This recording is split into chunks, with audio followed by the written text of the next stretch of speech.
going back happily calm. Bye, India. Goodbye. Thank you. 10-hour flight back to England.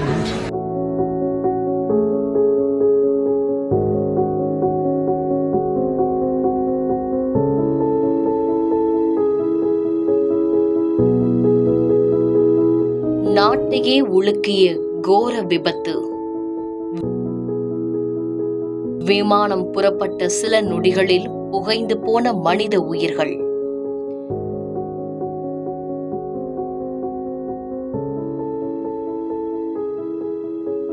கண்ணிமைக்கும் நேரத்தில் கருகிப்போன உடல்கள்.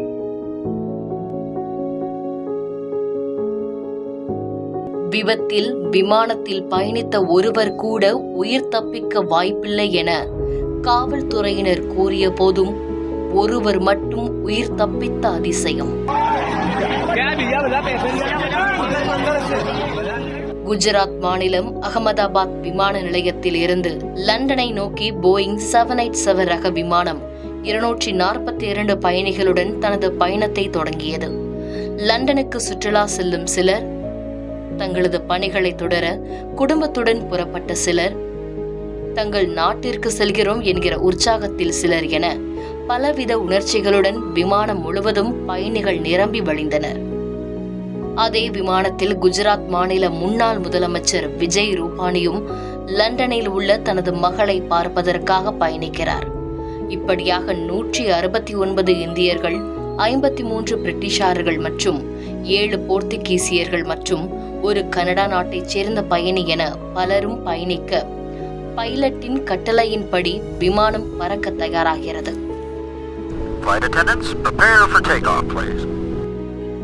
சரியாக 1:39 மணிக்கு புறப்பட்ட விமானம் சில நொடிகளிலேயே தொழில்நுட்ப கோளாறால் கட்டுப்பாட்டை இழந்து விமான நிலையத்திற்கு அருகில் உள்ள மருத்துவக் கல்லூரி மாணவர்கள் தங்கி படிக்கும் விடுதியின் சமையல் கூடத்தில் புகுந்து விபத்துக்குள்ளானது. மோதிய மறுநொடியே மிகப்பெரிய குண்டுவெடிப்பு சத்தத்துடன் விமானம் வெடித்து சிதறியது. விடுதிக்குள் உணவருந்திக் கொண்டிருந்த மாணவர்களின் தட்டுகளில் மனித உடல்கள் சிதறியது. விமானம் புறப்பட்ட சில நொடிகளில் நிகழ்ந்த இந்த விபத்தால் என்ன நடக்கிறது என அறியாமலேயே விமானத்தில் இருந்த பயணிகள் உயிரை விட்டனர்.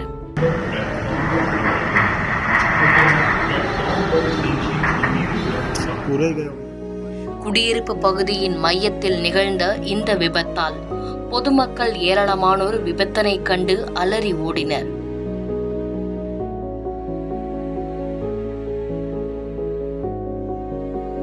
நகர்ப்புறத்தின் மையத்தில் வானுகிற அளவிற்கு கரும்புகைகள் எழுந்து பேரழிவாக காட்சியளித்தது. மீட்பு குழுவினர் அடுத்தடுத்து விபத்துக்குள்ளான பகுதிக்கு வந்தடைய மீட்பு பணிகள் தொடங்கின. மீட்பு பணிகள் அனைத்தும் உயிரிழந்த உடல்களை சேகரிப்பதற்காக அமைந்ததை ஒழிய வெடித்து சிதறிய விமானத்தில் இருந்து ஒருவரையும் உயிருடன் மீட்பதாக அமையவில்லை. கருகி கிடந்த உடல்கள், சிதறி கிடந்த உடல் பாகங்கள், அடையாளமின்றி கரைந்து போன தேகங்கள் என கொடூரத்தின் உச்சமாக அப்பகுதி காட்சியளித்தது.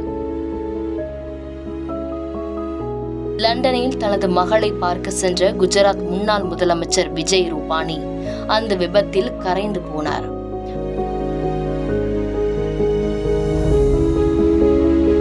விமான நிலையத்திற்குள் செல்லும் போது அவரை செய்தியாளர்கள் வழக்கம் போல் எடுத்த வீடியோ காட்சிகள் அவரின் கடைசி காட்சிகளாக இருக்கும் என அப்போது யாரும் அறிந்திருக்கவில்லை.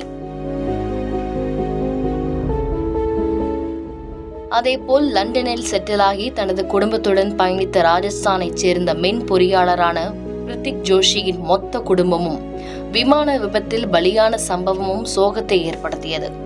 லண்டனில் 6 ஆண்டுகளாக மென் பொறியாளராக பணியாற்றி வந்த பிரித்திக் ஜோஷி இந்தியாவில் மருத்துவராக பணியாற்றி வந்த தனது மனைவி கோமி வியாஸ், 2 மகன்கள் மற்றும் ஒரு மகளை அழைத்து கொண்டு லண்டனில் செட்டிலாக விரும்பி அனைவரையும் அழைத்து சென்றுள்ளார். அப்போது நிகழ்ந்த விபத்தில் மொத்த குடும்பமும் பலியாகி உள்ளனர். அதேபோல் இங்கிலாந்து நாட்டைச் சேர்ந்த இருவர் குட்பாய் இந்தியா, சந்தோஷமாக எங்களது நாட்டிற்கு திரும்புகிறோம் என கூறி சமூக வலைதளத்தில் சிரித்தபடி பதிவிட்டு விமானத்தில் பயணித்த போது விபத்தில் சிக்கி தங்களது உயிர்களை இழந்தனர். We are in the airport Just boarding. Goodbye, India. Goodbye. Thank you. 10-hour flight back to England. Going back happily, Tom. இப்படியாக விமான விபத்தில் உயிரிழந்தவர்களின் எண்ணிக்கை நிமிடத்திற்கு நிமிடம் அதிகரித்து கொண்டு போகவே யாரும் உயிர் பிழைக்க வாய்ப்பில்லை என்ற முடிவிற்கு வந்து காவல்துறையினர் அறிவிப்பை வெளியிட்டனர். ஆனால் இந்த கொடூர விபத்தில் ஒருவர் மட்டும் விமானத்தில் இருந்து வெளியே குதித்து உயிர் தப்பிய சம்பவம் வியப்பை ஏற்படுத்தியுள்ளது. பிரிட்டன் குடியுரிமை பெற்ற இந்தியரான விஸ்வாஸ் குமார் என்பவர் அவசர கால வழி கதவருகே உள்ளிருக்கையில் அமர்ந்து பயணித்து உள்ளார். தொழில்நுட்ப கோளாறு ஏற்பட்டு விமானம் கட்டுப்பாட்டு இழப்பதை உணர்ந்த விஸ்வாஸ் குமார் விமானம் கீழே விழுந்த நேரத்தில் தனது இருக்கையின் அருகில் ஏற்பட்ட பிளவின் வழியே வெளியே குதித்து உயிர் தப்பியதாக அவர் தெரிவித்தார். தன் கண் முன்னே விமான பயணிகளும் விமான பணிப்பெண்களும் உயிரிழப்பதை கண்டதாகவும் அதே நேரத்தில் ஏற்பட்ட பிளவு வழியாகத்தான் வெளியே குதித்ததாகவும் தெரிவித்தார். மேலும் தான் உயிர் பிழைத்தது எப்படி என்பது தற்போது வரை தனக்கு தெரியவில்லை எனவும் விஸ்வாஸ் குமார் கூறியுள்ளார். அதே போலவே கடும் போக்குவரத்து நெரிசல் காரணமாக 10 நிமிடங்கள் தாமதமாக வந்து விமானத்தை தவறவிட்ட பூமி சௌகான் எனும் இளம்பெண்ணும் உயிர் தப்பியுள்ளார். போக்குவரத்து நெரிசல் காரணமாக தாமதமாகிவிட்டதாகவும் தன்னை விமானத்திற்குள் அனுமதிக்குமாறும் பூமி சௌகான் விமான நிலைய அதிகாரிகளிடம் கதறியுள்ளார். ஆனால் அவர்கள் கால தாமதத்தால் அனுமதிக்கவில்லை. இதனால்தான் பூமி சௌகான் உயிர் தப்பியுள்ளார். இதற்கிடையில் விமானத்தில் பயணித்த ஒருவரை தவிர மற்ற 241 பேரும் உயிரிழந்து விட்டதாக அதிகாரிகள் தெரிவித்த நிலையில் அடையாளம் தெரியாத உடல்களின் தன்மையை அறிய DNA சோதனை மேற்கொள்ளும் விதமாக அவர்களின் உறவினர்கள் வரவழைக்கப்பட்டு பரிசோதனை மேற்கொள்ளப்பட்டு வருகிறது. எதிர்கால சிந்தனைகளோடும் மிக பெரும் கனவோடும் காதலோடும் பெரும்பாலானோர் மேற்கொண்ட விமான பயணம் அவர்களின் இறுதி பயணமாக முடிவடைந்து விட்டது என்பதே பெரும் சோகம்.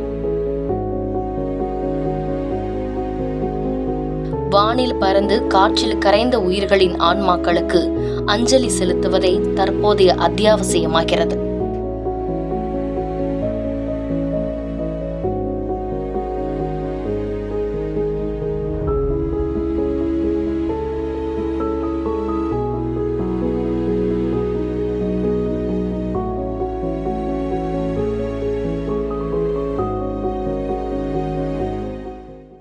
செய்திகளை உடனுக்குடன் தெரிந்து கொள்ள கீழ்கண்ட கேபிள் மற்றும் டிடிஹெச் நெட்வொர்க்குகளில் எம் நாடு செய்தி தொலைக்காட்சியை காணுங்கள்.